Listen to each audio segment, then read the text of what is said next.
Luffy pinabagsak na si Loki. Bali nagumpisa nga itong chapter 1143 sa pagsunod ni Saul sa mga batang giants na ipinakitang nag-i-sleepwalk. Naguguluhan pa nga rin itong si Saul sa nangyayari sa mga batang ito. Hanggang sa biglangang nag-warning si Robin na mag-ingat daw si Saul na hawakan itong mga batang giants. Since ito nga daw yung nabanggit sa kanila ng isang teacher. Pero dahil nga sa pag-aalala para sa mga bata, sinubukan pa nga ring hawakan ni Saul itong isa sa kanila. At nagresulta nga ito sa pagkakatusok ni Saul sa isang invisible na tinik na nakabalot sa batang giant na hinawakan niya. Nasaktan nga si Saul sa mga tinik na to, pero hindi nga ito makita ng iba. Kaya naman nagtataka nga sila kung ano daw ba ang nangyari kay Saul. Hanggang sa biglangang ipinakita itong si Ange na nire-report na ang sitwasyon nila ngayon sa grupo nila Brogy at Dory. Ipinaalam nga ni Ange yung nangyayaring kakaiba sa mga batang giants, same as sa mga halimaw na nagpakita ngayon sa Walrus School. Nung marinig nga nila Nami itong report na to, ipinakitang nag-aalala sila. Si Harul naman nung marinig itong balita na to, bigla nga siyang nag-alala dahil yung great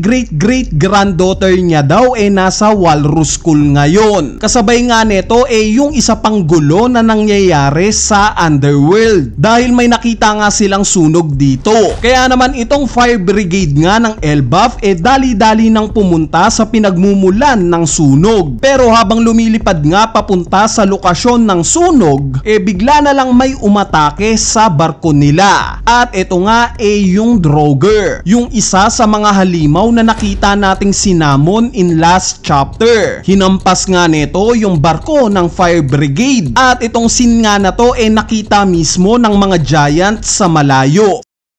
Sa kabilang banda naman napunta tayo sa mga Holy Night. Dito nga ipinakitang kumakain sila. Si Saint Summers nga natatawa sa naging reaksyon ni Saul nung tamaan ito ng mga tinik niya. At yes, ni-reveal nga na devil fruit powers pala ito ni Saint Summers. Nakakain nga daw siya ng thorn fruit. Bali inexplain nga ni Summers itong kakayanan ng devil fruit niya. At related nga daw ito sa love. The more daw na love ng isang tao yung biktima niya, mas masakit na thorn daw ang dadamage sa hawak neto. Hanggang sa tinanong na nga ni Saint Gillingham si Ganku kung saang ruta daw ba niya papalakarin itong mga batang giant. So ini-intend nga ni Ganku na padaanin itong mga bata papunta sa Western Village. Since sa gilid nga daw neto may mga ocean clouds. Nung marinig nga ito ni Summers natuwa siya. Since napaka-vulnerable nga daw ng mga batang giants sa lugar na to dahil magiging nasa center daw sila. Hanggang sa biglangang sumingit itong si Saint Gillingham at sinabing wala na daw silang asin. Kaya naman biglangang nag-isip itong si Summers ng asin at nakatulog. Gamit nga yung devil fruit powers na itong si Saint Gillingham, kinuha niya itong asin sa panaginip ni Summers. Ni-reveal nga na yung devil fruit pala na taglay na itong si Saint Gillingham yung dragon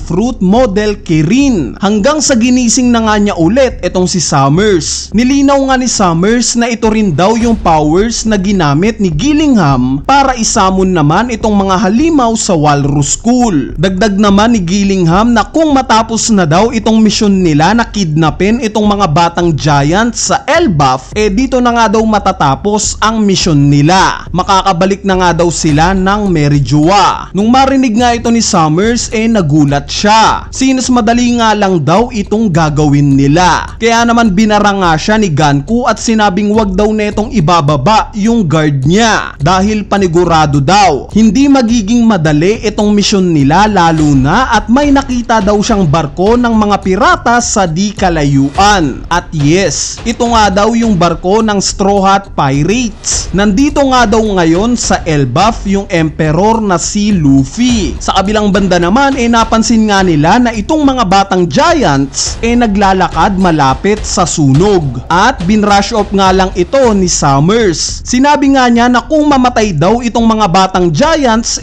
ayos lang dahil meron pa nga daw isang batch ng mga batang giants ang pwede nilang palakarin anytime.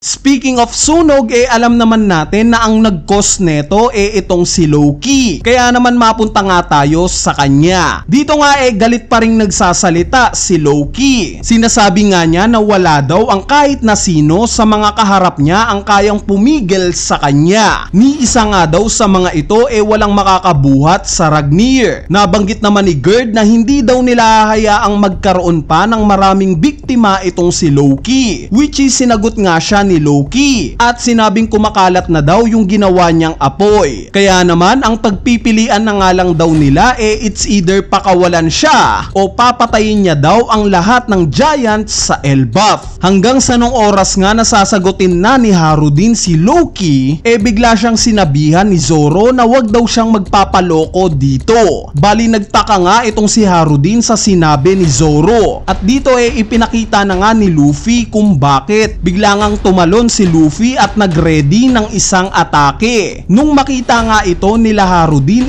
nagulat sila at nag-alala. Bago pa nga tumama itong atake ni Luffy alam na ni Loki ang kahihinatnan niya. At yes, gamit nga itong arm balloon na atake sinuntok ni Luffy si Loki sa sikmura. Nagresulta nga ito sa pagbagsak ni Loki. Nung makita nga ito ni Zoro alam niya na nag-aagaw buhay na ngayon itong si Loki. Nice try nga daw ika ni Zoro. Panigurado daw nagpaplanong tumakas itong si Loki sa safe na lugar kung sakali man at pinakawalan nila siya. At dahil nga sa naubos na yung dugo ni Loki mukhang hindi rin daw ito magtatagumpay sa pagtakas. Kaya naman bahala na nga daw sila Harudin kung gagamutin daw nila si Loki o hindi. Pero salungat nga dito yung nasa isip ni Luffy. Para sa kanya nga may unfinished business pa daw sila ni Loki. Kaya naman ni-request nga ni Luffy kay Harudin na gamutin at buhayin daw nila si Loki. Wala nga daw pake si Luffy kung anong klaseng nilalang si Loki. Basta ayaw daw niyang makita itong mamatay. At dito ipinakita na ngang sinasalinan ng dugo ni Gerd si Loki. Kailangan nga daw ng at least ilang buwan para mag full recover yung katawan netong si Loki. Dagdag pa nga ni Gerd na kung seryoso daw talaga silang gamutin itong si Loki,